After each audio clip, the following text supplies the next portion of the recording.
I see it now. I see. There we go. There we go. Hello, everybody.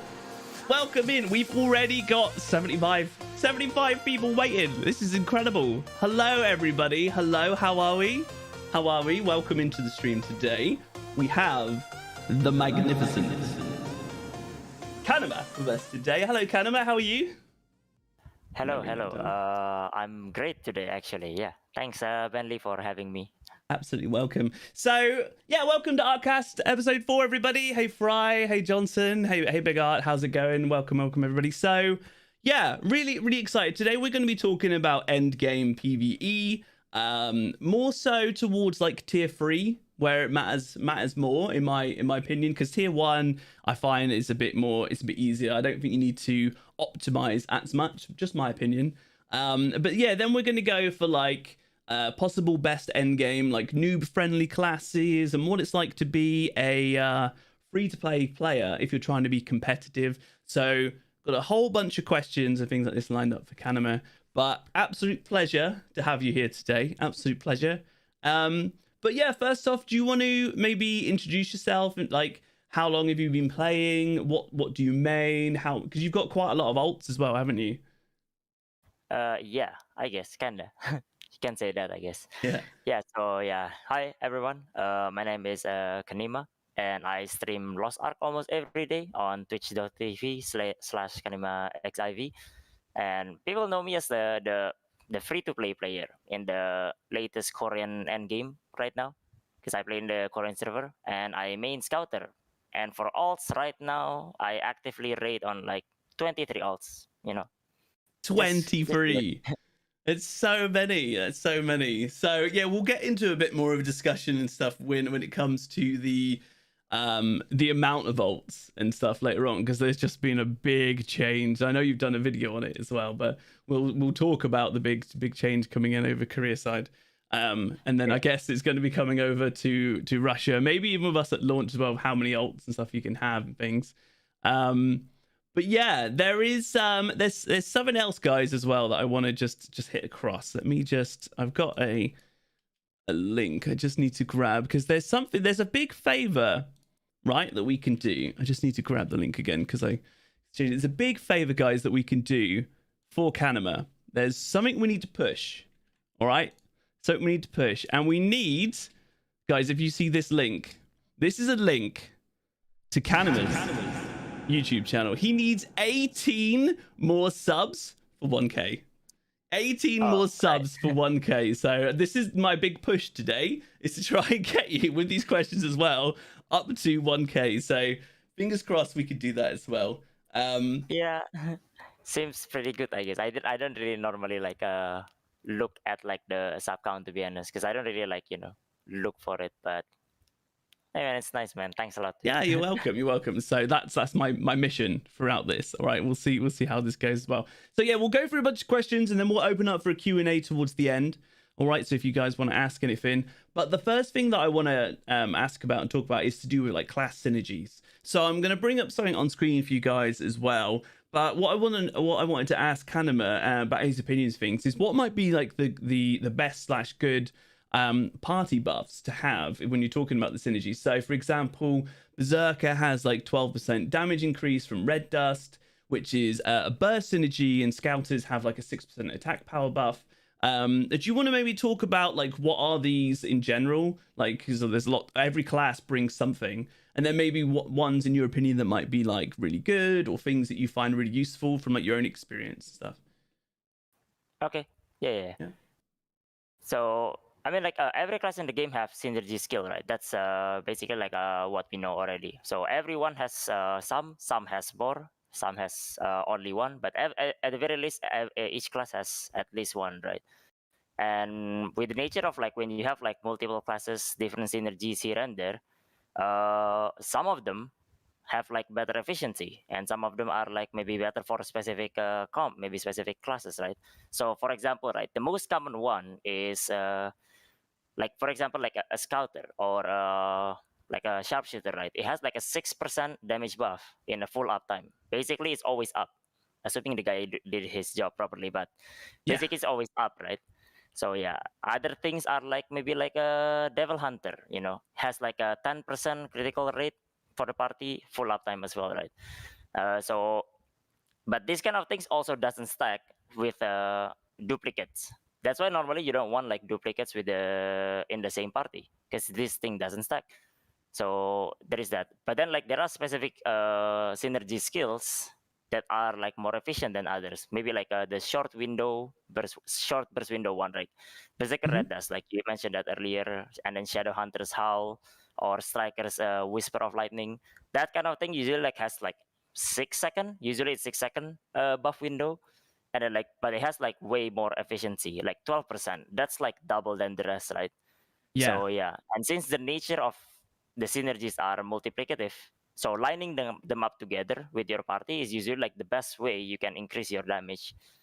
So yeah, and then another one, like Mhm. the unique one is the support synergy skills, because this Yep. is like the different one, right? So yeah, because Lost Ark generally works on like a 3 DPS, one support composition.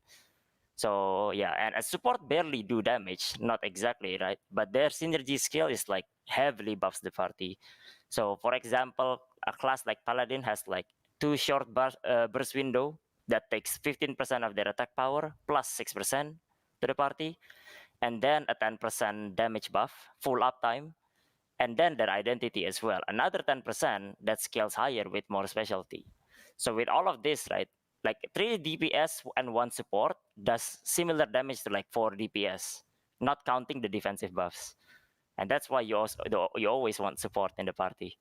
Yeah, well, that's it. That, I mean, plus the fact that you've got the, as you say, the defensive side, you've got the shields, you've got the heals, you've got all that, and trust me, when it comes to endgame and you're in tier 3 and you're doing Volton and Beerkiss, you're gonna want those heals. You're gonna want Yeah, those heals exactly. for sure. So yeah, you definitely want to see if you can get it in. I found when I'm doing like Descaluda, just a Guardian raid, it's not too bad. Maybe when you're learning it for the first time, you don't need to have a support and stuff then. So you need to have a support and stuff then, but then once you get used to something like that, then you can kind of go in and get more damage. That one is a bit of a unique example because he heals you as well when you get him down. So yeah, there's a lot of interesting class synergies, and it's something that I was just really curious about and really wanted to look into a bit more. Because you've got like, say, you've got like crit ones, you've got flat DPS, your burst windows and things. So what would you say is better if you could choose? Would you go for like burst windows or like flat damage, like all the time, smaller synergies? What would you prefer? Uh, Honestly, it depends. To be honest, it's highly depends on the party. Like for example, right, if you play like a high damage but like low crit, right, having like a critical rate buff like a Devil Hunter or Gunslinger in your party is probably best for you. If you're like a constant DPS, or if you're like something like a Berserker, maybe you want a little bit more crit rate, right? And you're like in a bursty kind of class, then you might want like Battlemaster's high critical buff in 6 second window because you're bursting together anyway. So it highly depends on the class as well to begin with. So yeah, but for my preference, I prefer a flat damage buff to be honest, because I hate RNG and critical is still RNG to me. Because Yeah, you that's get like fair. high critical buff, you get like 80% critical, and then you don't crit anyway. That one is like annoying for me. Yeah, that's it. Yeah, I could see that. Yeah, because otherwise, yeah, the just having it up all the time, so you're just doing more damage all the time on lower ones there. So yeah, thank you for that. I was just, it was something that I was really curious about. Another question I had. I mean, just before I move on to like that, is there anything else you want to add on talking about like synergies? I mean, like it's just basically that, right? I mean, just Yeah. to add it up, basically, when it comes to like the best party buff, right? Support basically blows everyone out of the water, right? Mhm. But then I know that people want DPS because basically the question that always comes is that like, what about DPS? Because I don't want to support, right? Yeah, yeah. And usually the one that people prefer is Battlemaster, War Dancer, basically, because that's the one that basically people prefer to have like a provide high critical rate with short uptime, right? Which is a big increase. And there are like some classes that does this as well, like Lance Master or Striker. But War Dancer is the one that builds around agility. which means like less cooldown. So you get to use the synergy often. So you get to take advantage of this more often. Mm-hmm. So if people wanna like be really useful to the party as a DPS, probably War Dancer is like the way to go, maybe. Amazing. And that's it. Yeah. Well, yeah, I'm gonna bring up on screen now as well. This is Saintone's guide. If any of you guys haven't seen this, as linked. Oh my god, my words today. It's linked down in the description below. But yeah, you can see here if I just scroll up a little bit further to the top here, you've got like the Berserk. This is what we're talking about. It's got the full list, right? So you've got DPS synergies that are like flat buffs, and then you've got like burst versions and non-burst versions. DPS synergies for like armor pen and neutralization. All right, crit synergies. If I just scroll down a little bit further, you see that on there. So yeah, crit synergies with like War Dancer, which is what we were talking about just then.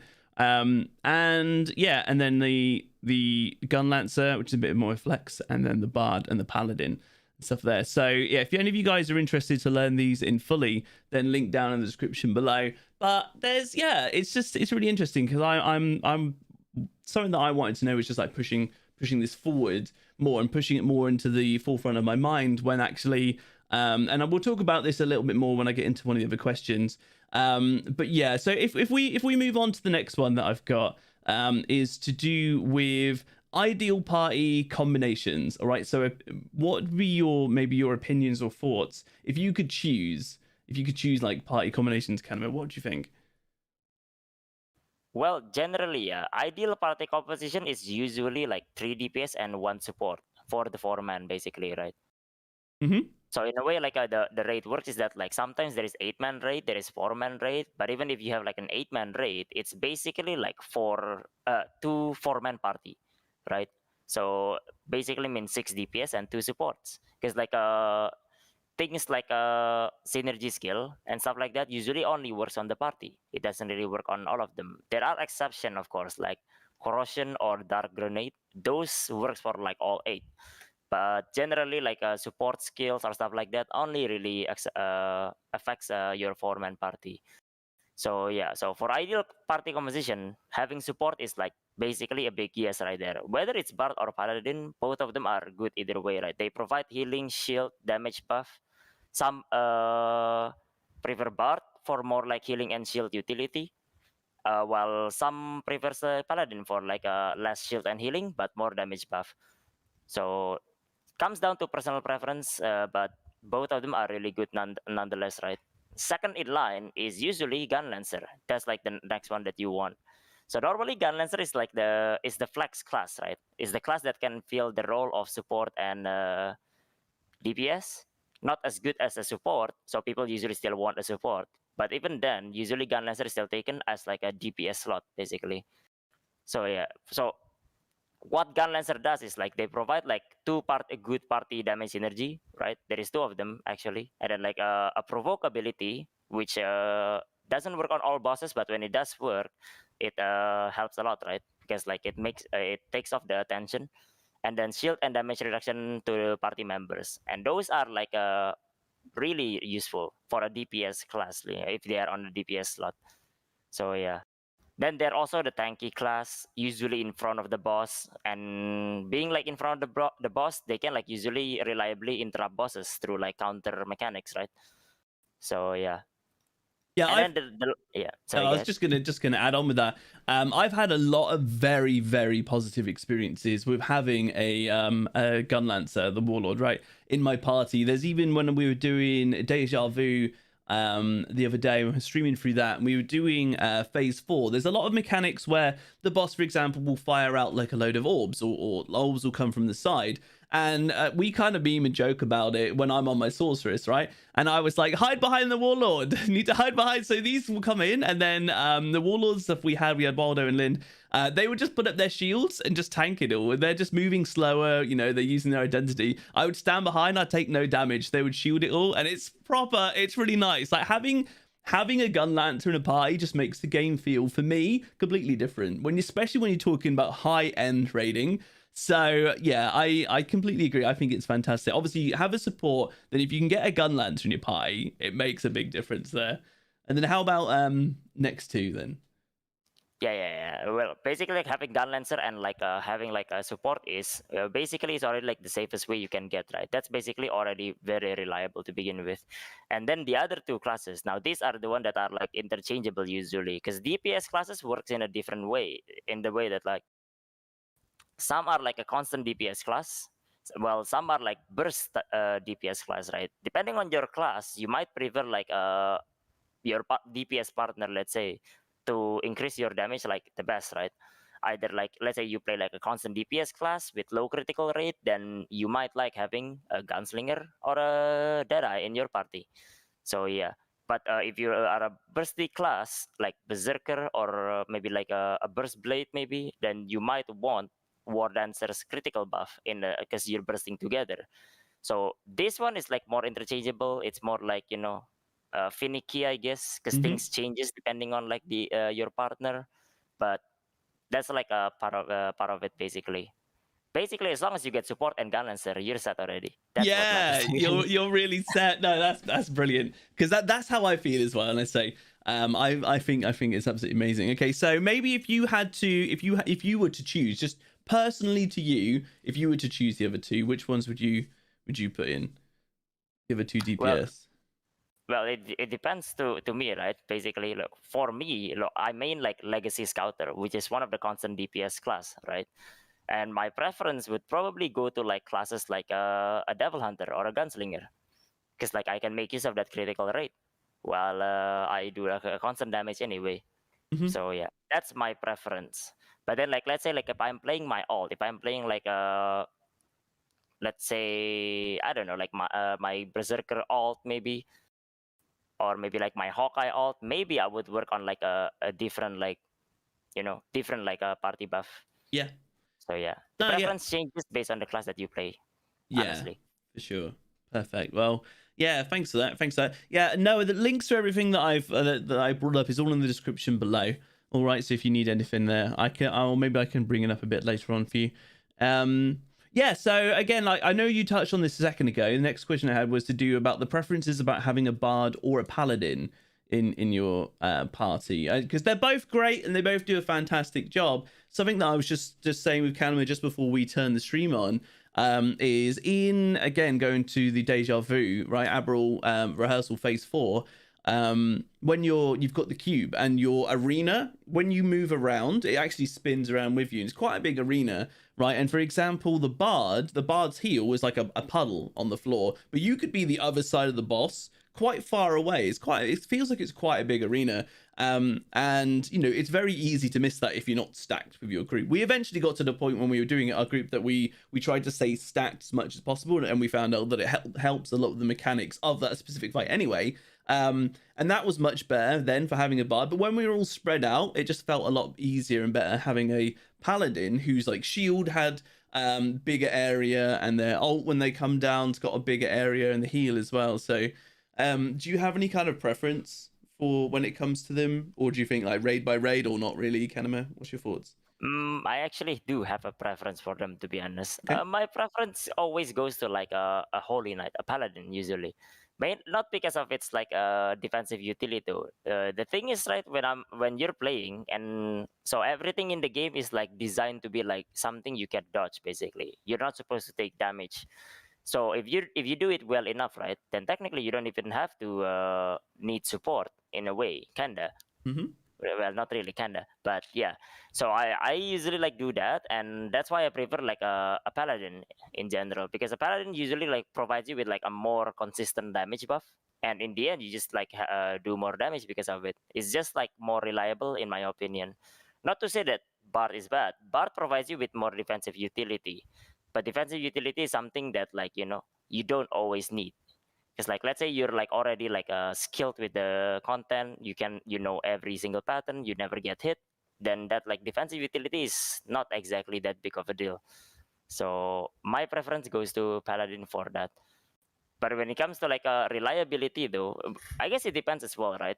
When your party is learning, or when I'm playing a squishy class with no shield as well, then yeah, I might prefer a bard as well. Yeah. mainly because of the survivability. Yeah, that's it. This is also something to think about, guys. Those are some really, really good points. This is also something to think about if you're doing an 8-man raid and you've got, you've got a bard and a holy knight as your support, and then you've got, some very tanky classes that have like on-demand shields. Say, for example, you've got a blaster, which is reasonably tanky and has like the on-demand shield, right? So you can put that on. Maybe put that one with the holy knight, and then if you've got like reapers, sorceress that might be a bit more squishy, maybe consider putting that one with the bard. I mean, we're trying to like nitpick a little here, but that might be something that's quite good. Or maybe if you know, maybe someone in your party, it doesn't know the fight as much, they're going to get hit more and they need more burst healing, then maybe put them with the bard, for example. So I thought that was really, thank you, Kanima, for that was really good information, my friend. There is one thing I forgot actually as well. Bard does unfortunately Bard does not have like a clans on their skills. For some reason they don't. I don't know why, but Paladin has a clans in your party, right? And normally you don't think about this, but there are just like some raids where like having a clans like saves life basically. Especially in Hell mode, it's something that you learn in like Hell mode. If you ever play like Hell mode Voltan, clans is basically required over there. You need clans. It's not like whether you want or not. No, you need cleanse. Yeah, because you've got Warlord's got a cleanse, a party cleanse. Paladin's got it, and I think Solfist has got one as well, hasn't it? Solfist has it as well. Summoner has it as well. But Summoner those are like substitutes. Let's just say if you have like a bard on your party and you need clans, you can put it with the Warlord maybe and have the Warlord take clans. But that's like it's just like one of the thing that like Paladin has over Bard. Yeah, which I always found weird, because I found out about that a little while ago, and I was like, it doesn't have a cleanse. And then I was questioning it. And I don't know. I feel like it still would be nice if they changed your body, and maybe they feel like Bard would be too strong if it had cleanse and the big burst heal and stuff. I'm not sure. But I am curious to know if the new artist class will have a cleanse as well. So I haven't seen. That's an interesting topic as well, actually. Because like honestly, what I see from like artists is that like the identity works exactly like Bard. Well, kind of like Bard, not exactly like Bard, but the skill set is from like a Paladin. He has clans, he has like the damage buff and stuff like that. So it's like a middle ground between the two. Now we don't know everything. We don't know it's like engraving, the class engraving. So we don't know how it actually works. But I feel like it's gonna be the middle ground between the two for like artists right there.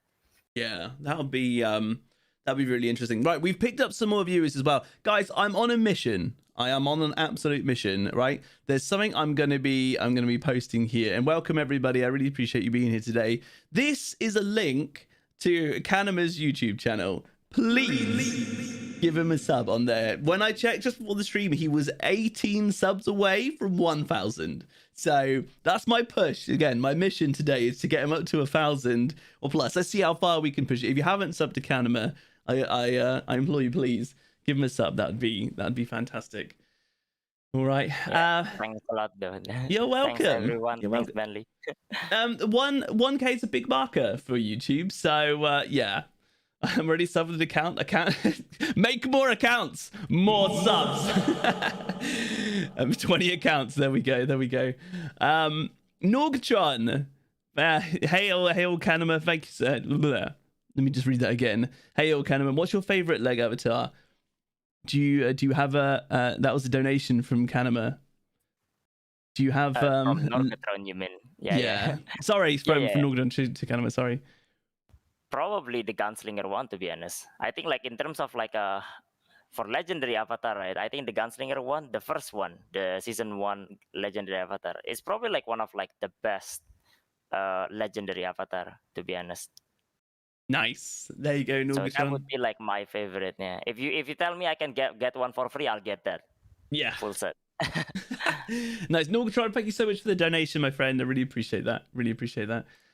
Cool. So the next question I've got going on this is just talking about like class synergies and things. The last thing about this, right, this is something I've been really thinking about, the importance when it comes like these burst windows and team synergies at endgame, but more specifically when teams and like yourself, your guild, whatever, might have just got to that content. So, the first time in EU and NA when you and your squad get to 1370 when tier 3's out and you can all do Argos phase 1, right? Or the first time you all get to Vulcan and you might not have very good engravings and your stats might be all over the place because you haven't sorted everything out because you've just got there. It's like one of the first weeks it's come out.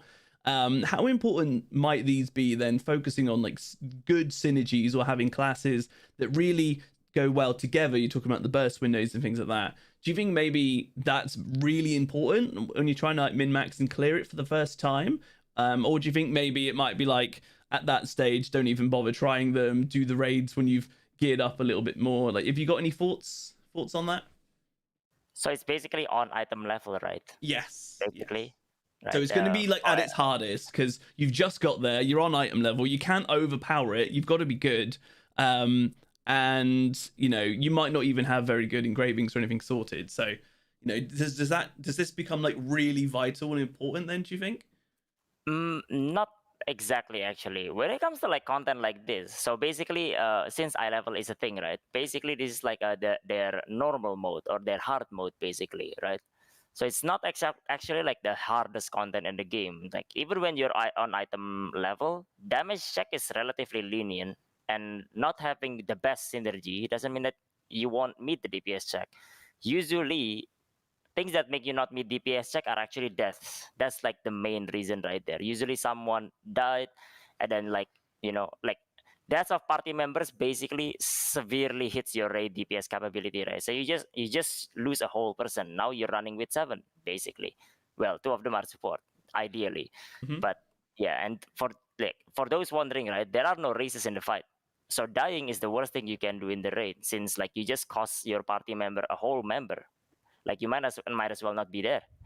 Yeah. But yeah, so not having like a war dancer or berserker synergy is not going to be the main reason why you don't kill or you don't clear the fight, basically. I mean, like, yeah, they will help in like party contribution, but it's more about like killing the raid faster. So yeah, on the other hand though, when you're on the item level, bosses attacks actually hurts. Like they actually hurt a lot usually, right? So when you come to like on eye level stuff, that's why you want more supports, or like to a certain extent Gunlancer, because they help you survive more easily. Like some of them like allowing you to do more damage on top of that, because like you can play more recklessly now. You have like this margin of error basically. So yeah, Gunlancer is slightly different again, because like they provide party and can provoke bosses, right? So if you do work on synergy, provoking bosses, basically like it's like the cue to like, okay, you burst now. So yeah. And like yeah, they can also interrupt bosses through counters. So basically supports and Gunlancer helps party member do damage as well, indirectly, but also like directly as well through their buffs. So yeah, and prevents people from dying usually is the biggest impact when it comes to like clearing content on the item level. Yes, no, that's really good information. Hi Amber, hi everybody. Welcome in. So yes, I mean, one thing that I had up here was bringing an example, and I'm glad you mentioned it when you said about playing more recklessly, because it also gives you a bit of confidence when you've got a big shield. You've got a paladin or a bard that's just ulted. You're like, right, go time. You can get hit a couple times, doesn't matter, but it can give you the confidence to just like go ham with all your skills. So when it comes to the class synergies and things that you have, if you have, for example, like a support bard or a paladin in either one, and you've got a warlord, and then on top of that you've got something like a blaster that can do a party-wide shield as well, then you've got a bunch of classes there that you've got if you time them correctly, so one does their shield, then the next, that might give you, do you think that might give players a lot more confidence to just push through, maybe increase DPS because they're more confident? Any thoughts on that? Not necessarily, to be honest. I mean, yeah, having like that like extra shield is nice, but there are things that are overkill as well, right? Because like you don't need shield when the boss is not actually like doing big pattern where like you cannot get hit, right? Because some of them are like just like fluff damage here and there, and those can be easily healed by a support. So sometimes they are like overkill as well. Like yeah, you don't really need the shield. I mean, having it is nice, but maybe like you would prefer something else. So it depends as well, to be honest, and it depends on like a well-timed shield as well. Because I mean, like support and gun lancers, I mean, like on top of like having that, you have to also time your shield, right? which one is actually, when do you actually need shield and when do you not need shield. So yep. Yeah. No, that's good. I was just curious your thoughts on that. Yeah, I mean that's one of the things that I like when I'm playing my blaster. I like the fact that I've got the shield, and there have been certain times, especially as you say, once you get to know the bosses and you get to know the raids, especially if you're even more comfortable, where you can actually see what shields are on for your party at a time, and then if the bard has just done a shield and that's finished, you know that it's on cooldown. And then Argos does the mini pizza mechanic, where a lot of people like to just stand in one location. If they don't do the mechanic properly, you can pop a shield on there and save a load of damage. I always run around and do it properly. You know, you got to go for it, right? But yeah, that's it with that. So that's a lot of stuff about the class synergy. Again, if anybody wants the information, just bring this up. Saint Tone's guide. Link for that is in the description on YouTube. All right. So if you want information about all the class synergies, it's good info. It's really good info, and it's just really interesting for what classes actually do bring to a party.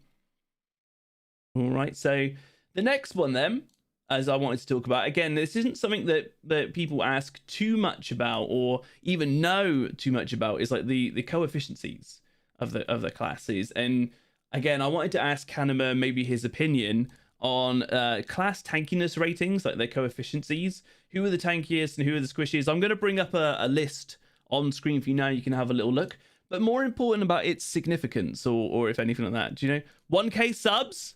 Are we hit it? Yeah, we did. Let's pump out that one. Yeah. Congratulations on the 1K subs, my friend.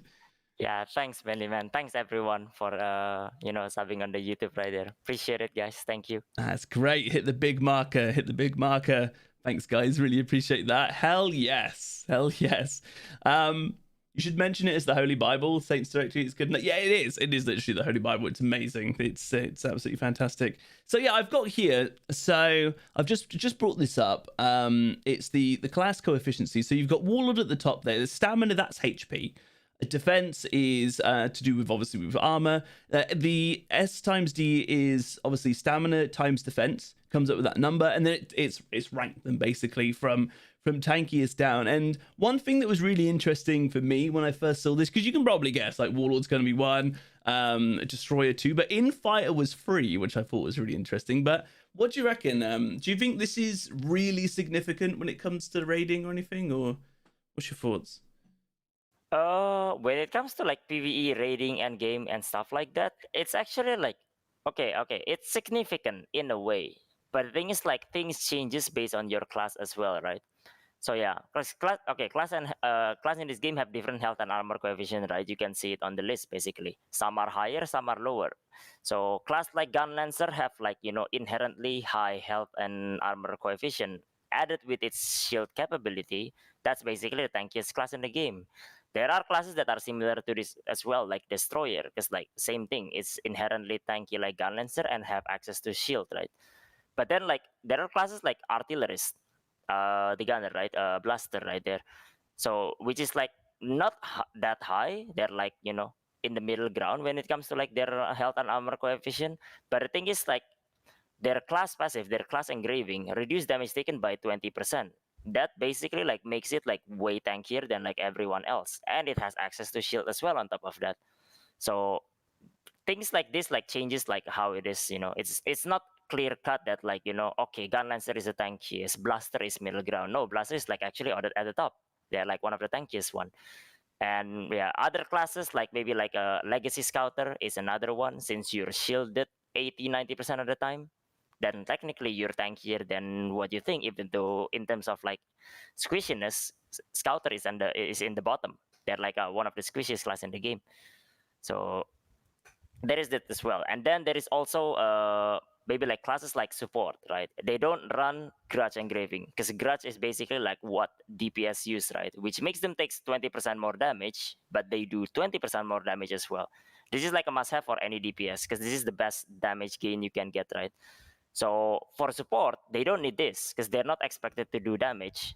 So on that point, even though like they look like squishy, like a Bard is, they are not squishy at all. They're actually like one of the tankiest one as well.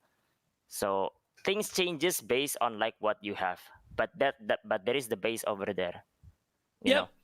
Oh, that's really good info because it does vary. I'll take that one down now.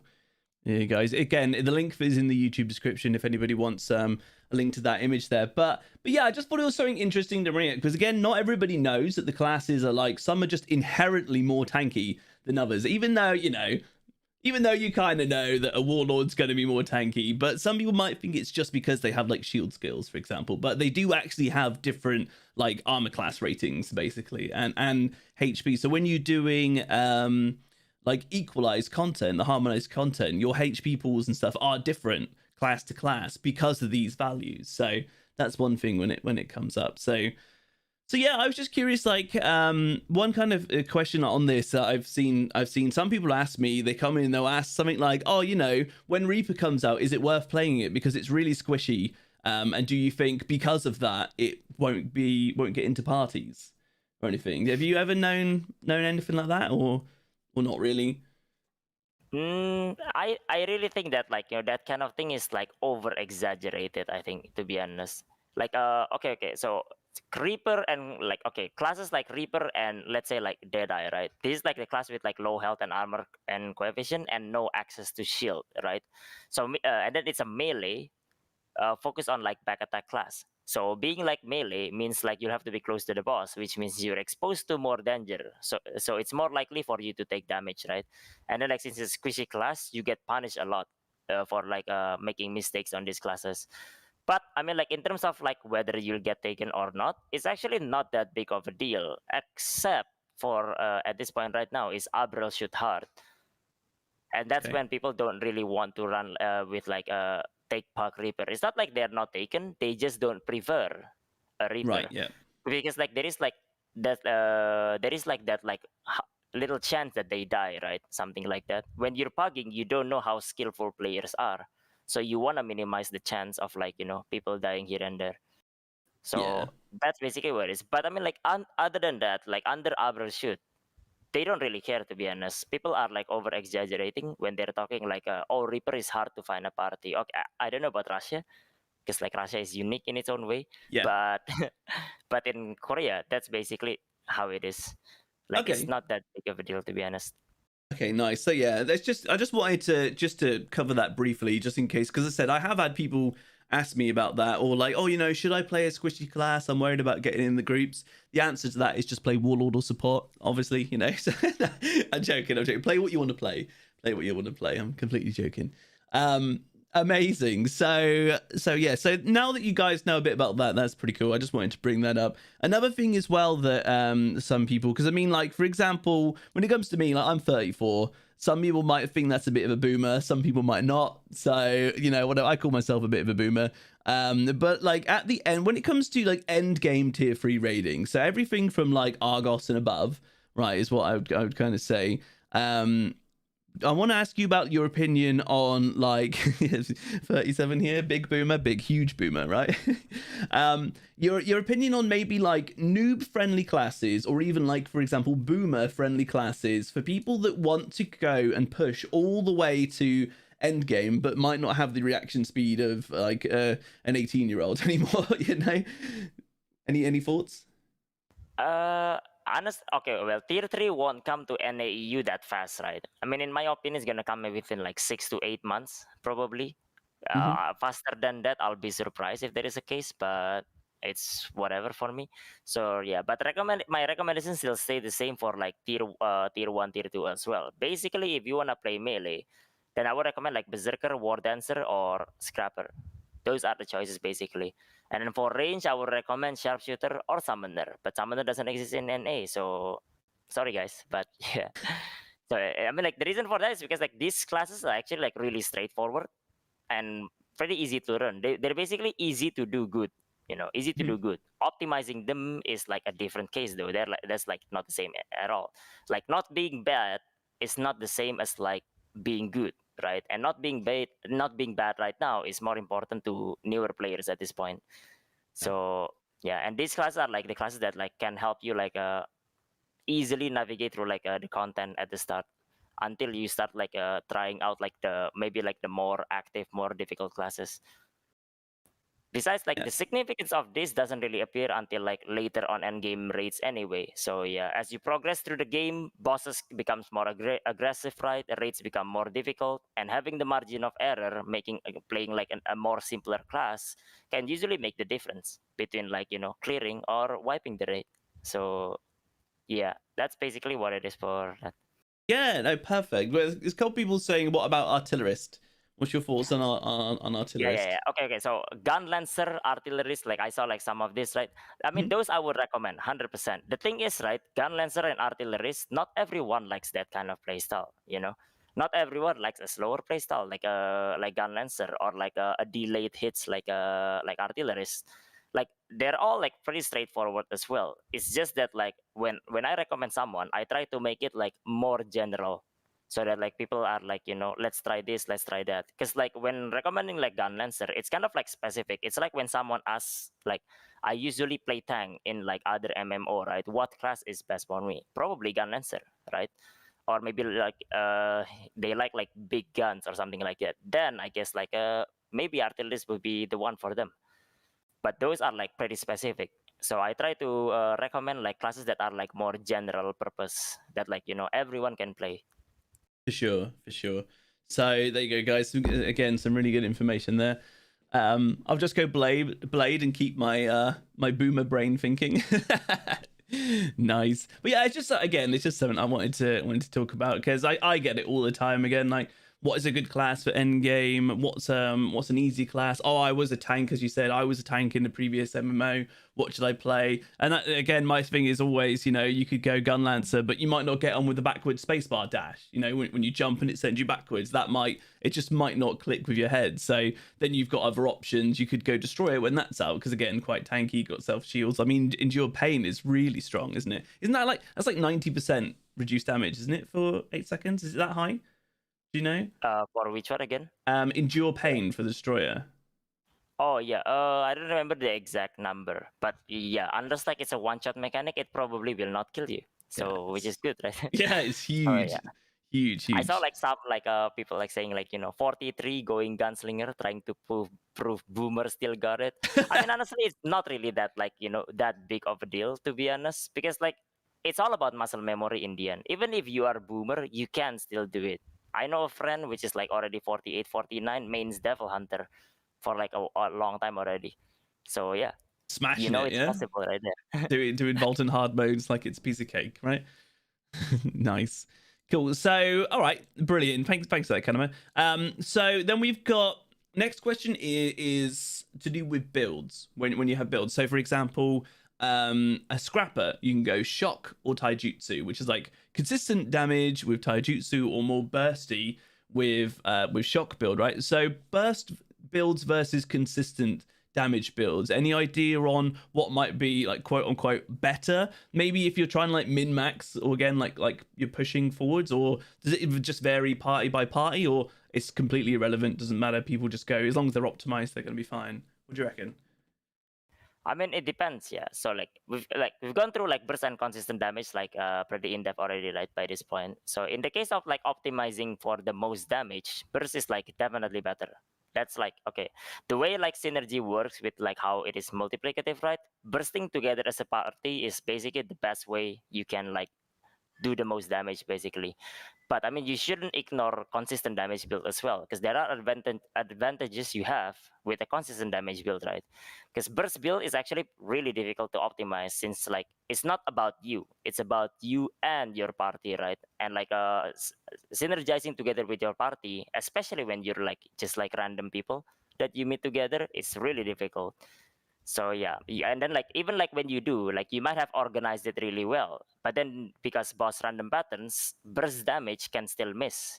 Like this reminds me of like ignition sorceress right here. You already set up your burst and everything, and then the boss just like runs away, and then you're like, well, I guess I do no damage now.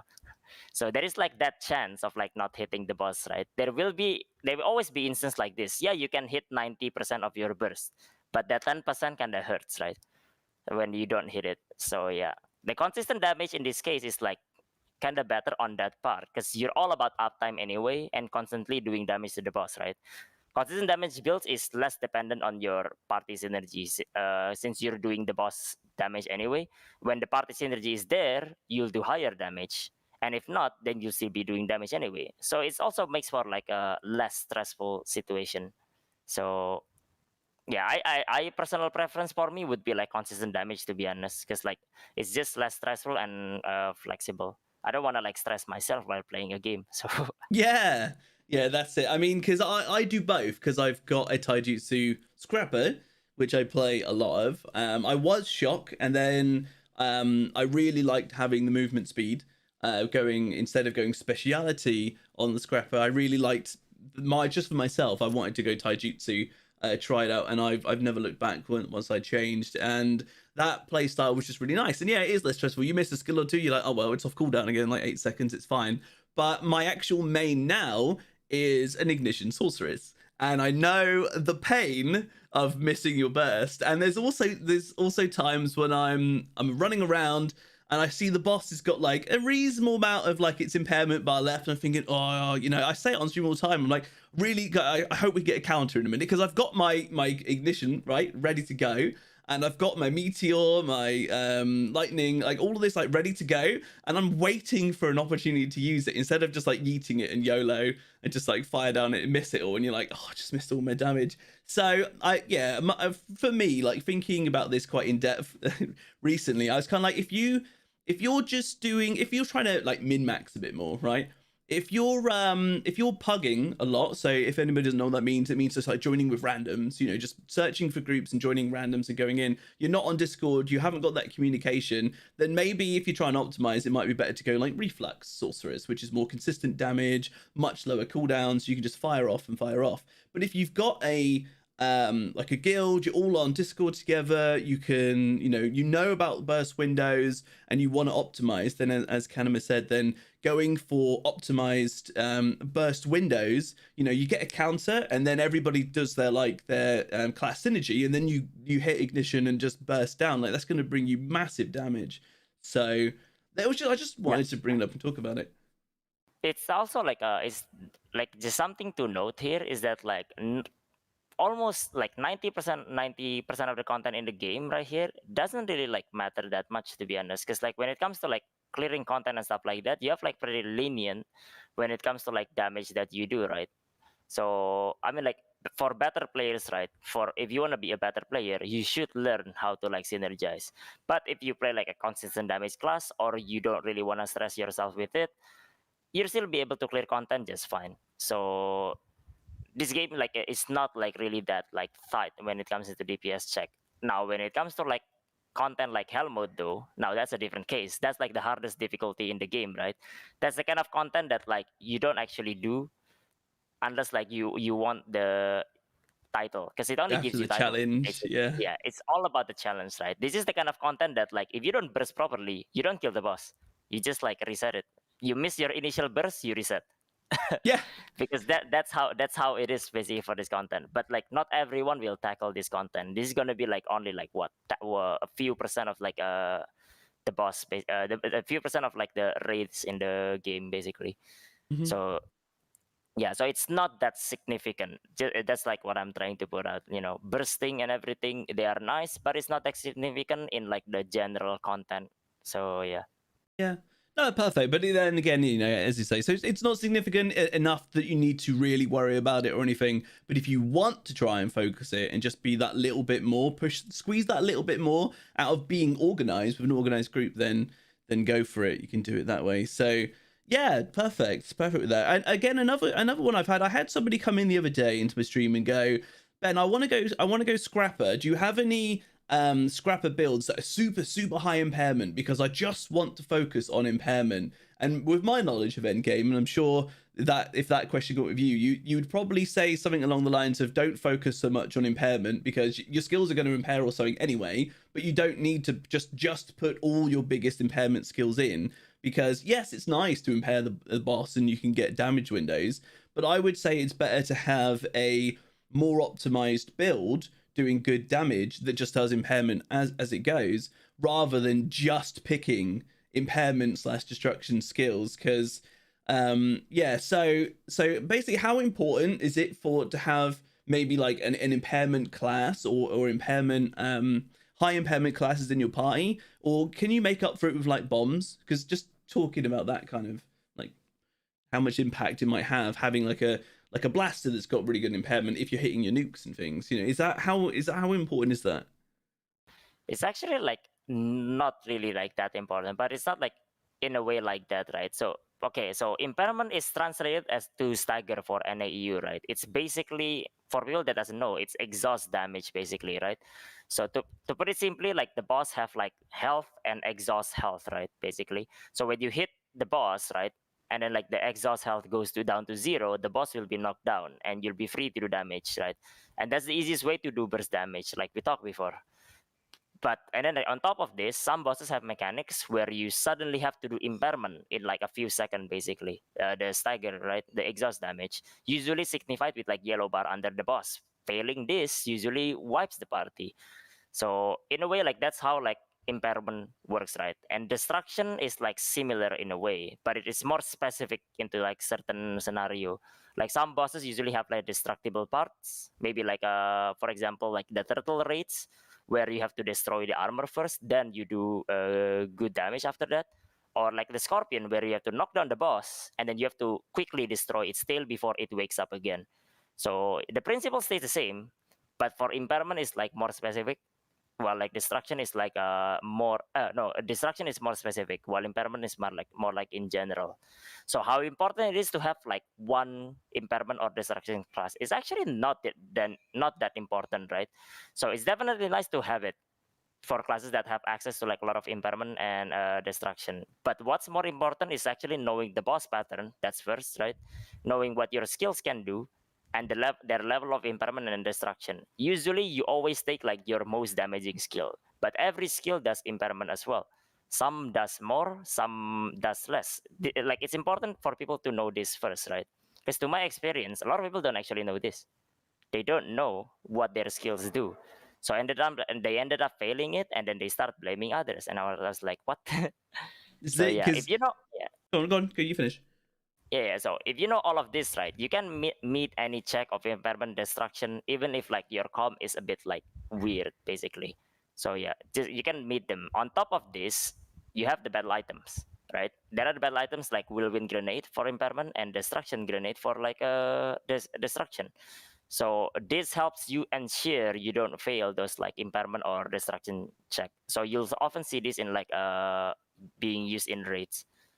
But that's like usually secondary. That's like supplementary on top of like your own like knowing what your skills do. That's it as well, because you can hover over your skills and it will say what level of impairment it has, if it has it. So for example, lightning, your lightning strike on sorcerers has impairment 4, which is really strong. So again, that's called stagger in EU and NA version.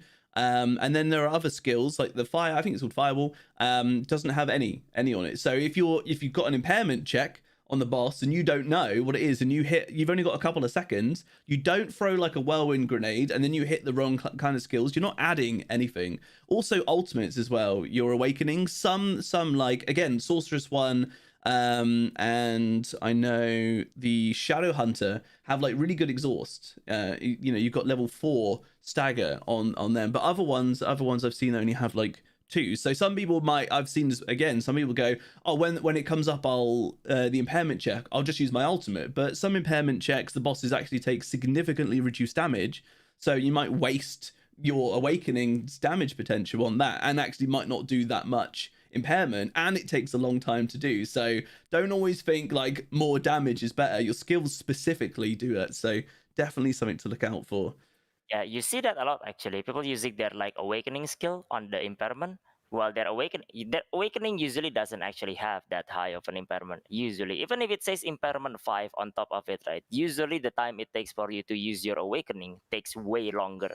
So at this point, it's like actually kind of a waste. You're better off like using your other skills, and then like just use your awakening later, your ultimates, right? And that's like I see that a lot as well, and I just feel like you're just wasting time right there, casting your awakening over there. So again, this is like comes down to like the knowledge and like what your skills do. So, but 80% of the time, you don't actually awakening on impairment because it's too slow unless you have like a really fast impairment to begin with.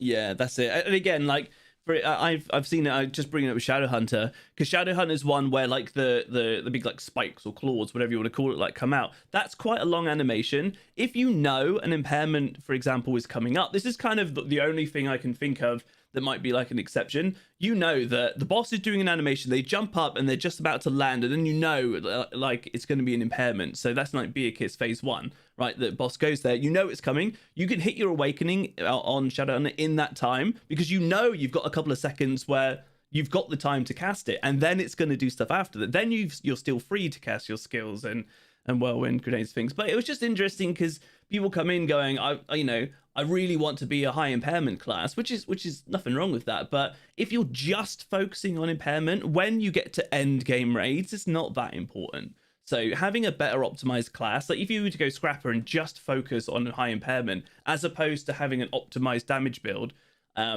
then yeah, it's not in my opinion as important. So and again, if you've got, as Ken was saying, like if you've got classes that might be lower impairment, then you can make up for it with like whirlwind bombs and the destruction grenades things. So yeah. Yeah, those are like also like again knowledge of like boss patterns, right? Like in Bieki's first phase, you know that like at 37 bar, that's like the limit weight, 37 bar and 13 bar, he's gonna teleport to the center and use the impairment, right? At that point, right, you can basically save your impairment skills, maybe your awakening if it has like a high impairment, and precast it because you know it's coming. But there is also like some other bosses that are like randomly you have to like impair. Like later in Abril shoot phase 1, phase 2, phase 1, the hard difficulty, there is a random impairment check over there. Like you don't know, and you might just not have like your skill. So those kind of things are like where usually grenades comes in and like the rest of your skill. So there are like different things here and there. So but knowing like boss patterns is important to like this as well. Yeah, for sure. It definitely makes the bosses way easier and stuff once you've learned it and stuff. So, hey everybody as well, welcome in. I can see the numbers stuff growing. We have a mission, right? Here we go. I'm gonna post a link. All right, we've already hit. We're gonna see how far we could push this. All right, we were trying to get Kanima to 1,000 subs on YouTube. We've done it, but I've just given you guys a link to his YouTube channel. Please give him a sub. I want to see how far. It's my personal mission. Or he hasn't asked me to do this or anything. I've just I've said it. If you can pop over his channel, do us a favor and give him a sub, that would be absolutely fantastic. I could see subbed here. Fantastic, amazing. So yeah, I appreciate you guys, and again, just thank you as well to Kanima for coming on. We've still got some more questions. We're going to go through some free to play talk as well now, and then we'll open it up because I've only got about 3 more questions for us to discuss, and then if you guys have got any questions, then we'll go through some that you can post away. All right, so we'll have a look at that. But yeah, going on to my last little section on like free to play, right? So obviously there's been some changes. If you know about the Lost Ark news stuff that's just come out, and some changes just happen over on Korea, right? There's been a change. Kanima has a video on his YouTube channel about this, about how with free to play, for example, Argos, you can now only farm it because Argos at 1370 gear score gets you gold once you finish it. Phase 1, 2, and 3 will give you different amounts of gold, depending on how far you push. But now you can only do it on 6 characters. But there are people that come into the stream that I'm sure they come into yours as well, Kanima, and ask about like, is it viable to be free to play? Can I be competitive? Can I keep up with the whales that people that are swiping and trying to push gear score, right? When you're just trying to be competitive when it comes to like gear score and stuff, right? So even with these changes and things, what do you think? Do you think it's still viable to keep up with people that are just like swiping away? What do you reckon? I think it depends. Like I had the controversial opinion on this one because like 80% of the player base likes this change, right? They like I don't know, they're not gonna play more than 2 or 3 anyway, but they like everyone else getting getting hit, I guess. But I guess so, right? Like I have like a controversial opinion on this one. Like but yeah, but in terms of like viability, right? So let's say you limit it to 6 character, right? And you are not into like making multiple account, right? Because like to bypass this, you make multiple account or you play on like multiple server, like I did, because I have like 7, 8 servers, right, that I play on. So yeah, and in terms of its viability with 6 character, you can be on content. You can be like, when the content came out, you can do the content with 6 character. But the thing is, right, whales are way ahead of you because they just like throw away, hundreds thousand of dollars like nothing. So at that point, like, you will be like weaker than like whales. And not everyone care about it. They just like they just want to play the game, right? They don't care about it. But there are people that's gonna think that like, I feel like useless right now because this whale just did 50% of the damage. I might as well not be here, right? It's like you're just a mid shield over there. So there is like that difference here and there. So now if you want to be competitive though, but you still can by like having like multiple account and stuff like that, because that's just how it is. And but if you don't have like multiple account, you can still play like just fine and do all of those as well. Okay, yes. Depending on like okay. No, no, you Depending finish, on you like finish. yeah, depending on like how competitive you want and how you wanna see it is you can basically like keep up with like everyone with like depending on like the amount of effort you put in, to be honest. And when I say effort, I didn't mean like 20 hours a day, I meant like 3 4 hours a day would be like fine as well. Mhm. Okay, so yeah, because so they're going to go ahead and things anyway, because depending on how much they're swiping, if they're putting a lot of money in, then they're going to go ahead and things. But it's just interesting because because Kanima does play a lot of character stuff, and I was just curious for his opinion really on how much you can keep up. But I mean, to be fair, Kanima as well, there's only a certain amount of swiping they can do before they hit cap, like the current cap of that content's out at the time, because eye level and stuff can be raised as patches and things come out. But even if they do swipe and push like right ahead, if you've got a lot of time and stuff to play, then you're eventually going to catch them anyway. But yeah, it is interesting that you might go into a party and you're like really keen for it. This is one of the downsides, I guess. You're really keen for it, you go in, but as you say, like a whale's come in and just done 50% of the damage, got the MVP screen at the end, and you've put in loads of effort to try and grow a character, and then you're a bit like, shame, he's just Yeah, swiped for that there when you're trying to work really hard, for example. But I forgot to add one thing as well actually about that. I think like people are like actually like overlooking one part here. Like with the limit of like 6 character means you earn less, right, to begin with, and then yeah, the market will change and it will make like stuff cheaper, right? But I think people overlook the fact that like upgrading stuff does not change your cost, which means that like one of your weekly is a single tap on your weapon, and that's 1.5% chance in a week. So like people like didn't really think about this, to be honest, basically, unless like they nerf like the cost of like upgrading and everything, it's gonna be worse. Like we think right now that like yeah, you can reach like end game, right? You can reach end game. There is a chance maybe you just might not, because like upgrading is actually really expensive, because like people don't know that like things didn't change over there. So well, we'll see how Smalgi deals with it. Maybe like it was just an oversight. Maybe they will change that as well. But if they don't change that, technically all of you gets hit as well. You just don't feel it yet. yeah, because it Oh is yeah. it is once you start going like above plus 15 at end game, it gets exponentially more expensive, and then the chances for success gets a lot lower. And as you say, like you get to a stage where, what's your weapon and stuff at now on your main? What's like the percentage Uh upgrade roughly? Any idea? oh, the chance to upgrade, the Yeah, base chance is 1.5%, yeah, and then like just the gold cost itself costs like I think about 1,300 gold basically. Doing Argos phase 3 gives you 1,600, and yeah, then a single tap on the gold only doesn't even count like the materials cost me 1,300. yeah. So that's I guess my weekly down the drain then. So yeah, it's like things that like gets way more expensive as you get higher. Now of Yeah. course like maybe you don't really need that, but honestly I would say that like you wanna be there, because like when you're doing a content at that point, you wanna have that margin of error every time.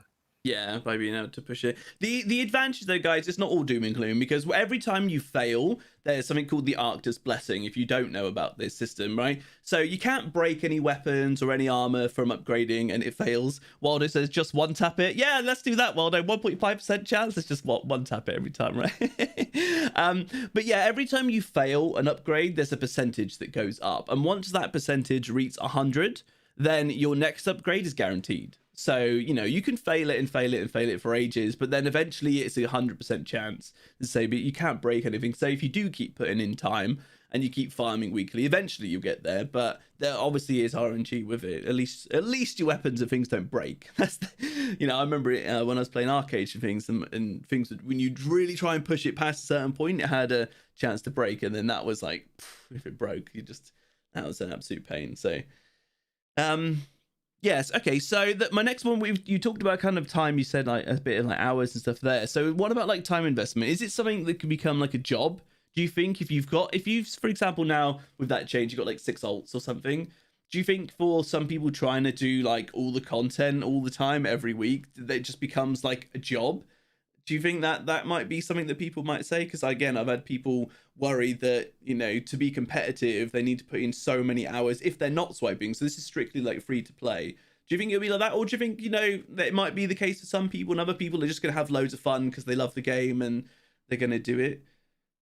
It's not actually that big of a deal, to be honest, because like, okay, here's the thing, right? I think people don't know that like alts in this game takes like about 30 minutes to finish. I think they might be used to like other MMO where like alts take like hours and hours every day to do their dailies. In this game, it takes like 30 minutes. So assuming like, let's say you do 30 minutes on everything, right? Doing 6 character is about 3 hours if you do it every day, which you don't need to, because there are like system like rest bonus which you can abuse in the game to like basically like get you more rewards without playing that much as well. But that's like what people don't know as well, right? Having alts is actually like not a lot of time investment. The most time investment you do on an alt is leveling them. That's like usually the one that takes the most, right? So that's basically how it is for that. Now in terms of like hours spent, right? You don't really have to do like a lot of hours. Again, as I said, right? You can play like 3-4 hours. Like if I play 3-4 hours a day, if I don't stream and I just play 3-4 hours a day, I would still be the same here because I'm not stalling on stream, right? Yeah. Yeah. So that's like one of the thing, right? You don't really need that much hours actually. Like you don't if you're a free to play player, you don't really get treated as like you're not getting milk, at least in like in Korea. I don't know how it is in Russia and the others, but yeah. And then there is also like in Korea, we whenever like there is a new class, there is events, we get like class boost here and there, which basically adds up to your alt numbers as well. So those are like kind of free alts up until 6, of course. Then at that point, it's like you have to if you make a 7th character and then you invest on it, that's kind of like a highly diminishing return. Yeah, So because you yeah. stop getting your gold for doing more than that. You still get upgrade materials, and maybe just for like a fun factor, you want to do more. But yeah, if you're just doing your dailies and things, then like half an hour per character, it's not too bad at all. And as Kanima said, you get a rested bonus if you don't do like Chaos Dungeons and Guardian raids for a day. That starts to stack up.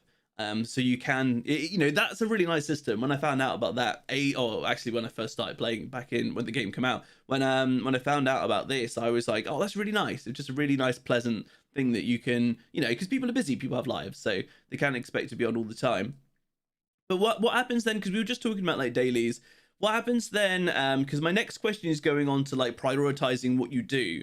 When it comes to when you log in, like Chaos Dungeons, Guardian raids, Argos, Legion raids. Again, this is like a personal question for yourself, or maybe if you have knowledge on like a more of a min-maxing thing point of view, Kanima. But what would you prioritize in that? Because obviously we talked then about half an hour per alt just to do dailies, but then when you've got like maybe a bunch of alts that can also then do Argos and Vulcan, maybe even like Beerkiss as well, you've pushed them up that high, then the time investment could be huge. Because if you've got pug groups in it and they're failing Vultans or Beerkisses, then it could, you're trying to do it all every single week. What any thoughts on that? Like, what would you prioritize? Does it then become like quite a bit, or do you just focus on like your main doing them? How do you do it? I mean, like the way I have like 23 alts right now. That's the 23 that basically I actively play. Right, all of those, like the priority for me is basically their weekly rates, like Argos, Bolton, Biekis, because those are the one that is like small time investment with big return, right? We usually it comes in the form of gold, so that's why like I do that, right? 23 characters. The daily part is not actually that big of a return when you really think about it, and that's actually like the last priority. I don't even normally do my dailies because well, I have too many characters to do dailies on them. I only do it on my main and like my secondaries basically that are like high item level as well. But yeah, those the priority is basically the weekly, the end game one, because they have the biggest return with the shortest amount of time, and you can technically abuse them like I did, basically like having like multiple characters and only run the weeklies, and you would earn more than like maybe like having like 6 character running dailies, and like and not to mention dailies are really boring as well, I think, in my opinion. But yeah, that could be like just me, right? Yeah, well, that's it. No, well, perfect. Because that again, it was something I was curious. Like, do you log on and go right? I'm going to do Chaos Dungeons on pretty much all of them first, and then Guardian Raids and that, or you focus it the other way around. I was just curious for what you did in your system. But yeah, I do agree. Like, you want to get that gold, and you want to get that gold across to your main, so you can keep pushing item level. If you know, well, your main characters playing. If you've got something like, if you say like 23 ults, I guess. So yeah, really good information there, Kanima. I really appreciate all of that. So that was absolutely amazing. Guys, I'm out of questions here. These are the questions that I had for Kanima. We've just hit like an hour and 10 minutes, so we'll open it up for you guys now if you want to ask any questions. I can already see one, and if you see anything, Kanima, just feel free to call it out. But I can see straight away: is gathering energy account bound? It's server bound. Correct me if I'm wrong there, Kanima. So if you're on, Yeah, it's so server life bound. skill energy are like shared with all of your alts in the same server. If you have like a different account or a different server, they have a different life skill energy, which means you can gather more and you can sell more, profit for more. Yeah, So yeah. because you can. For other people that might be wondering as well, just as something that I've just thought of then, because you're talking about alts, different servers, right? Do you generally send that gold from the different servers to your main? Because you can't directly do it, you can do it through the auction house. You can do it like the easy way is through auction house. That is the easiest way to do it, right? So you can just like send them gold here and there. So when people are like wondering, oh, but can you even transfer like your goal through alt server? Yes, you can. There will be tax here and there, but the amount that you gain way outweighs the tax to begin with anyway. So in the end, like having like alt on multiple server is definitely more gain. And is So that yeah, what you tend to do? Do you do your alts there, or do you keep your gold in the server, or do you send it all to your main server and your main I usually character? keep it on that server actually. Yeah. So Okay. yeah, I never needed like that much gold on my main server that I had to transfer it. So I just like leave it there. So like right now, like my main server has like around 2 million. My alt server has like I don't know a few 100,000 here and there. So 2 yeah, million. Oh my god. well, that's Yeah. the main account right there. So Woo! like That's a the main big boy money server. there. Okay, there. That's a lot of money. A lot of money, to be fair. Woof. Okay. Yeah, there are some questions here. Like Norgaton has been asking for a bit, like thoughts on Hawkeye. I think Hawkeye is like it's like the range, the one of the most reliable true range class you can play. I think it's really strong. Lately has been getting better and better because like content gets harder. People becomes like it becomes harder to do damage. But since like Hawkeye is simple class and it's a range class, right? It's always consistently doing good. So in relative, they get better and better because everyone else gets harder to do damage. So yeah, Hawkeye's great. So yeah. There you go. Heard it. Heard it. It's nice. Tier list. You want it? Tier list. I don't like doing tier lists because tier list is like I don't know. I think they're pretty stupid to be honest. Yeah. Well, for classes they are. For classes they are. Yeah, So this is it. This is it. I mean, I keep getting asked to do a tier list. I'm sure you've been asked to do one a bunch of times. But the thing is, guys, with when it comes to tier list, is patches happen all the time, changes happen all the time, and they're opinion based. There's so many variables. Then if you do one, then that if somebody makes a tier list and doesn't state that at the start, then just stop watching the tier list straight away. All right. And if they don't say at the very start, play what you enjoy. Again, just turn off the tier list because that's my opinion anyway. But yeah, so let me see what other questions you might hear. there is one from Seren here Yep. talking about how do you feel about Painter. We talked about this earlier, right, on the support meta, right? So basically, like from the Painter, from the artist that I see, is just basically like identity is Bard, and then their skills are whole Paladin's skills. So I think it's gonna be in the middle ground. Now, I don't think it will be forgotten after like the first week. I think it will just be another support you take basically. I'm excited for artists actually, not to play it, to have people play it for me. Mm-hmm. So yeah, that's my opinion of artists right there.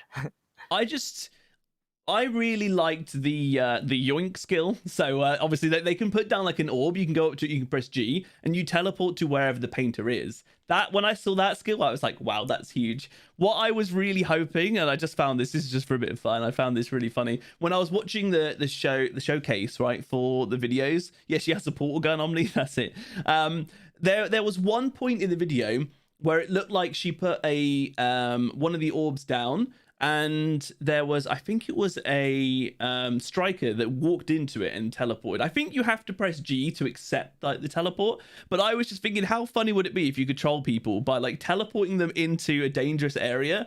Like you put an orb down, you're in a safe spot. They go to run to it, you dash into a dangerous area, like where Volton's about to hit you off. You use a respite potion, and then they go flying off, and you've just like completely trolled them. I thought that would have been absolutely hilarious for people to do, but That would be a thing, but I'm pretty sure it will be interactable. Like you have to interact to it. The one that is important about that one is actually your clan skill is tied to your teleport. Because like on that like actual clip right there, that striker was actually paralyzed from the Scorpion's thunder, and you put a teleport right next to him, and it basically like cleanses him. So that's like one of like a good potential here and there. But like the teleporting, hopefully it is interactable so that you don't get trolled here and yeah, there. you can't get griefed and just yeeted around all over the Yeah. place. That would be really funny. Yeah. I To didn't be know honest, that. like sorry, go ahead. So I was going to say I didn't know that about the cleanse. That was something that I didn't see. I saw it, so that's really Yeah, cool, yeah. actually. Yeah, well, at least you have a cleanse, right? And I think like that teleport is actually very niche, to be honest. If it doesn't have that cleanse, if that's like the only cleanse you have, you might take it for your cleanse, right? But that teleport is like, I think it's really niche because like it's like playing expecting people to fail, you know. So I feel like if it doesn't have cleanse or if you don't need cleanse, it won't really see that much of a use. Yeah, But I guess we will see like what it provides right on top of that. that's it. That's it. Oh, in PvP it's a different case though. PvP is that skill might be like really good because like imagine like cleansing people that are like CC'd and then teleporting them away.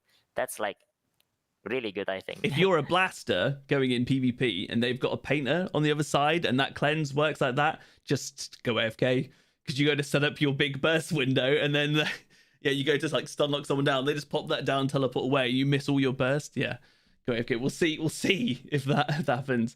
Is your PvE classes video? The classes that will be out for NA. I've got all of them on there, and I state which ones will be out at NA.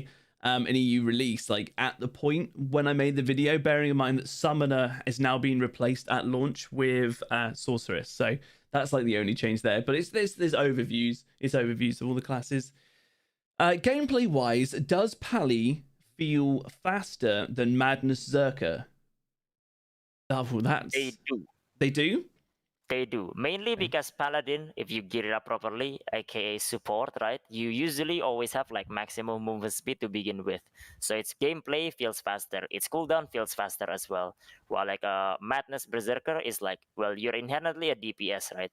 So you for like Madness Berserker, right, your substats is like dependent on like critical and agility. Usually you don't have that much agility, but you do have the speed from like the being in the madness state.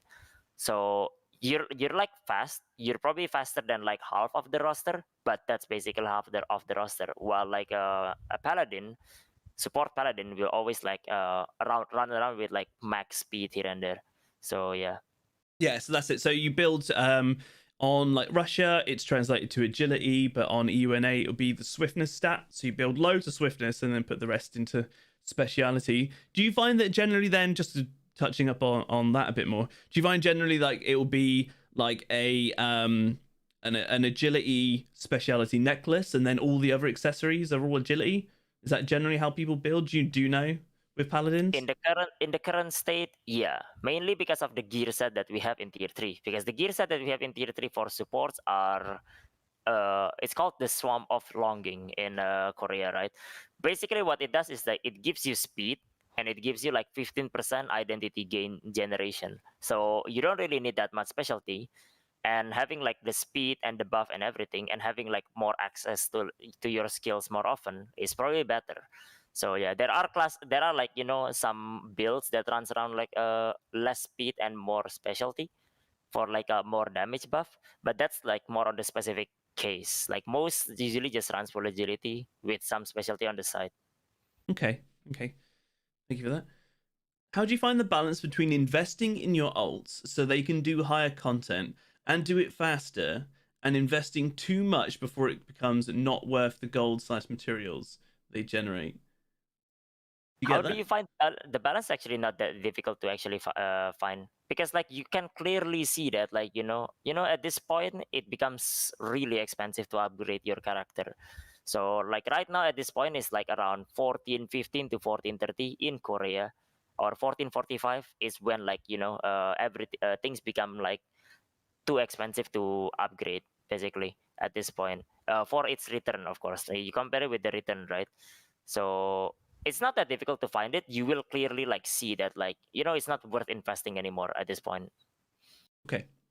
Thank you. Just having a little read through. Is it possible EU/NA less whale friendly than KR and Russia? Is it possible that EU/NA will be less whale friendly? I don't know until we see exactly what comes out from the cash shop. Yeah, we can't really say that yet. There are like discussion about the Marie shop here and there being like 72 hours per rotation. There are some people that say it will stay for 72 hours, so you have like 12 pages of it. We just don't know yet, right? So things are like not exactly that clear cut. It is definitely gonna be more casual, free to play friendly, let's just say, because you have access to like almost everything anyway. Because like the things that you don't have access to it through, because you have to buy it with cash in Korea, you can buy it with in-game currency in NAEU. So it's gonna be more like casual, free to play friendly. Whether it's gonna be more well friendly or not, though, we do not know yet. So we'll see on that one, I guess. Yeah, have a little. Yeah, when it comes out, that can be something to have a little look into. So, okay, what do you think about support? Is that meta? Hold on, let me just scroll up. Okay, sorry, I couldn't see the one word. I had it clicked on. What do you think about support meta? I mean, with 5 engravings, don't you feel they are way too tanky and almost can't die except for mechanics? Instead of before season 2, they were playing a support. It was a challenge because you needed to be very careful in every raid.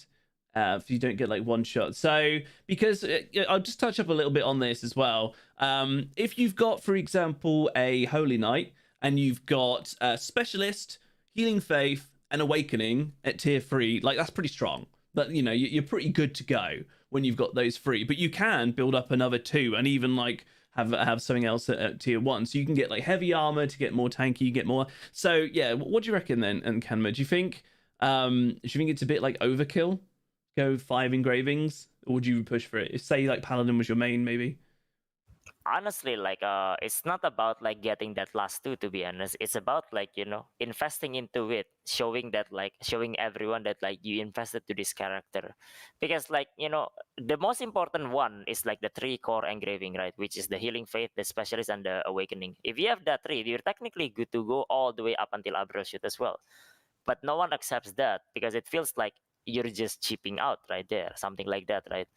So it's not exactly needed. It's more like about showing that like you care about it, something like that. And then like on top of like that, the other 2 engraving are usually like supplementary. Maybe like Ether Boy is good because Ether Boy like provides you with more damage. Sometimes people take Vital Attack for impairment damage, so that's like another thing right there.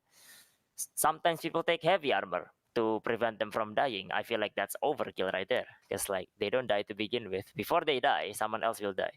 Yeah, that's it. Because you're generally, you don't have grudge, for example, as we touched on earlier, so you don't take that 20% extra damage.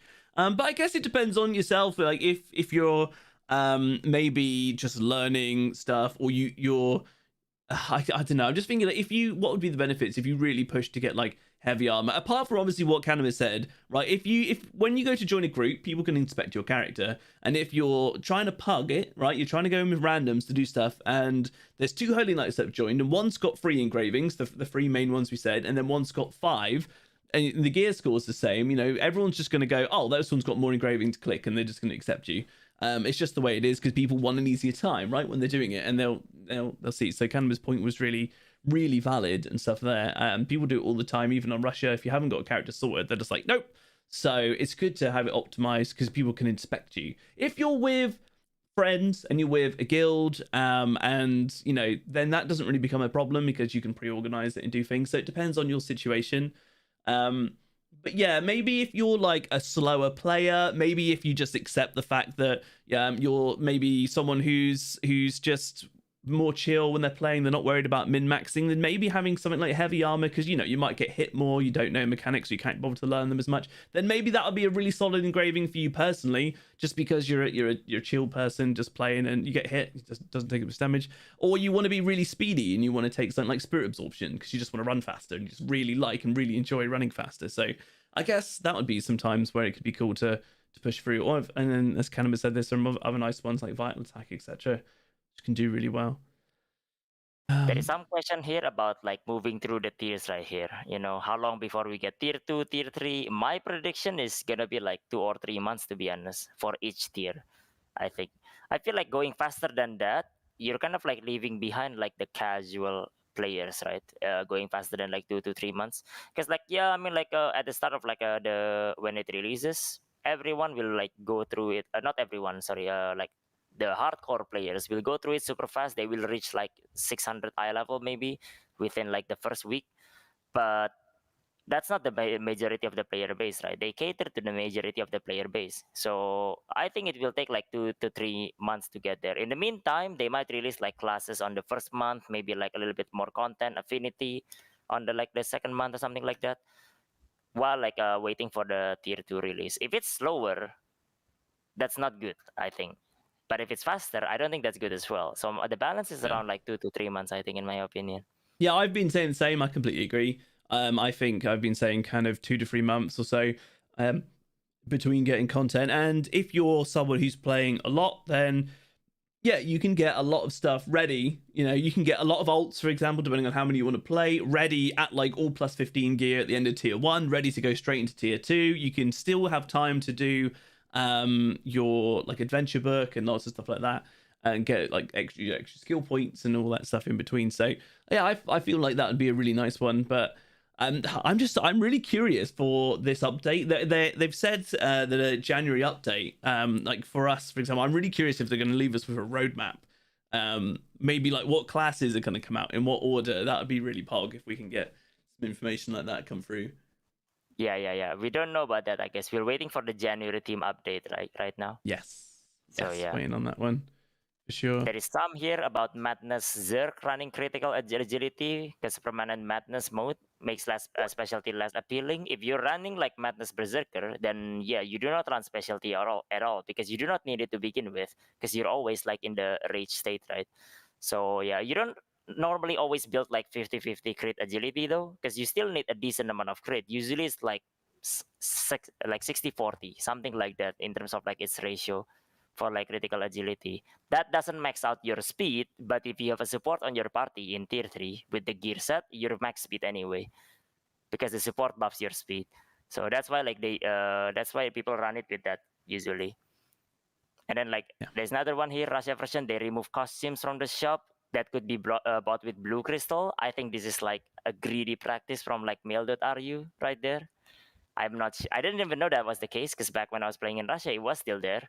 I don't think NAU will have this problem at all, because instead of like doing that, because NAU could do that, right? But instead of doing that, they actually added instead buying blessing with a blue crystal, which just means that like it's something you can achieve by playing the game pretty easily, actually.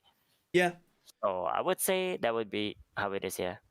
Yeah, they are putting in methods, aren't they, to make it like less pay to win or something for the Western audience. So like Omni said this as well. This is something we were just talking about. So legacy content. So legacy is like account wide content, right? Like the collectibles, seeds, seed content, skill books are going to be super important during tier 1. Since gear won't really matter, and this is something that, again, I've been saying during my streams and things, is that you don't need to hyper optimize in tier 1 because the content doesn't need it. However, there's one thing, and I'm curious about your opinion on this Kanima. There's one thing that might change the fact that you need to be optimized in tier 1, and that is my speculation. Is only there's nothing confirmed that they might bring out a Vulcan rehearsal in tier 1, because on the low on, do you know I think it would be like a nerfed version, obviously, for tier 1, but on low on they said that they wanted to bring like Vulcan very quickly to EU and NA, and I was like, how would they do that if they did it in tier 1? Maybe like the first month or second month in, they would have to bring in like a rehearsal or something, wouldn't they? Like an equalized content. I highly doubt that will be the case, to be honest. I think like when like the director said that like it's gonna be soon, people are overestimating it, as in like soon, you know, not like a director of a game's like soon could be like 1 year away. You know, it's soon, still 1 year away. So you don't know, right? We don't know. But even if like they're gonna release like a raid, it's probably gonna be Mystic in tier 1. It's not gonna be like any of the Legion raid, because that would like also like make the lore pretty weird as well. Like looking at the lore over there. Well, I don't know. I'm just talking like speculation as well, of course. So don't quote me on that. But yeah, I just thought it would be really cool because when they said about it, they said that as soon as Legion raids were implemented into the game, like it really held the player base. So when he was saying all of that, I'm kind of hoping I'm kind of hoping that, you know, it's probably highly unlikely, as you say, but I would love to see like a Vulcan where you only need to have like 2 or 3 engravings to be, you know, to do good in it, in like a rehearsal or something that they put in tier 1, just so people can see it, you know, take out a few of the mechanics and stuff, so people can see these raids at the end. I think that'd be, even if they only put in like phase 2, because that phase 2 is, in my opinion, significantly more cool than phase 1 with the wolves. It's all about the phase 2 fight. So I don't know, it would be pretty cool, I think. All right, how are you doing? Do you want it? Should we keep going a few more questions? How are you doing for time and stuff? We can do maybe a few more, yeah. Probably. A few more? Cool, because yeah, we're at about an hour and a half. So, okay, with the new collectible system that they are releasing in KR, what other rewards would you say they should add to make the legacy collectibles worth doing besides potions and such? It's hard to do that, to be honest, because honestly, for most people, what's worth the most will be skill points, right? Because that's the one that like directly correlates to your performance in game, right? Not always, but they do, right? So that's like the most attractive out of it. You can add like, I don't know, vanity items here and there, like the Ignea mount right there, the Ignea Mark mount, the golden horse right there. That looks pretty cool, but like not everyone cares about it. Like I don't care about it, so yeah, like it's hard to make like a give like, you know, incentive like that. You can't really give too much of an incentive as well, because at that point it becomes forced. When you make like a massive gain on top of like doing collectibles, then it feels like, you know, okay, now I have to do collectibles. If you don't do collectibles, you don't get accepted, something like that, right? So this already happened like partially on like card sets. Card set provides you with like damage gain. And like right now in Korea, there are like party finders that ask for like this card set at this level, basically. And if you're like a new player, like 3-4 months in, you probably won't have that. So that's like basically gating, right? So you don't want the game to be like that, basically. So I think like the way like collectibles work right now, I think they're good enough. They're not like entirely forced, but it's nice if you do them. And I think they do a good balance at the very least for that. Yeah, I agree with that, Kanima. I think that was really well said. Okay, what other questions do we have? There's a, will there be Korean players playing in NAEU? There will be. I just don't know how many of them. Yeah, I don't think there will be a lot, to be honest. And if they do, it's probably going to be casual, just like testing out new server maybe. But yeah, because like there is not really any reason for like Korean players, unless like they have friends that plays in NAEU, or if they live in NAEU, to actually like go to NAEU. So yeah. True there. There's also, I get asked about this, you know, do you think there'll be lots of Russian players that will come across to EU and NA? And again, the answer is yes, but we don't know how many. And then I get the other question is, do you think these servers are going to be absolutely dead? And you know, because there's a lot of people on the Russian servers that play from like EU and NA, and yes, most of those will probably leave. But like, for example, with my account, I plan on still having it there. I can go back to it when I want to. If I want to go back in and practice the tier 2 raids, for example, because I like to be competitive. anyway, if I want to go back and practice them even more than I already do know them, just before tier 2 content comes out, or if I want to stream and showcase them or make videos of things, then I've got it all there. So, you know, I think there will be some people that will go back to them. But yeah, there will be some like Russian players, there will be some Korean players, we just don't know how many. Mm-hmm. There is a question is how important crafting. I was about to read that one. There you go. Yeah, that one, right, basically. Yeah, the crafting on the estate, it's something that's like nice for you to do. But again, it's like the collectible thing, you know. It's something that if you do, you get rewarded for it. But if you don't, then you don't get the reward over it. Think of it this way, right? You normally needed potions to raid, right? You can just buy them on auction house, or you can just craft it yourself. Or maybe you can sell those potions because people need it, right? Selling those potions means it's a profit for you, right? Crafting it means you minimize your cost because you don't buy it. And then buying it just means that like you're buying it from people that are crafting it to sell. So that's basically how the economy works. Now, like whether that's like a beneficial to you, it depends on like do you think it's worth your time doing that or not, basically. So how important crafting is, I would say not that important, but it's something that is like I would recommend you at least do, unless you don't have time for it. Yes, yeah.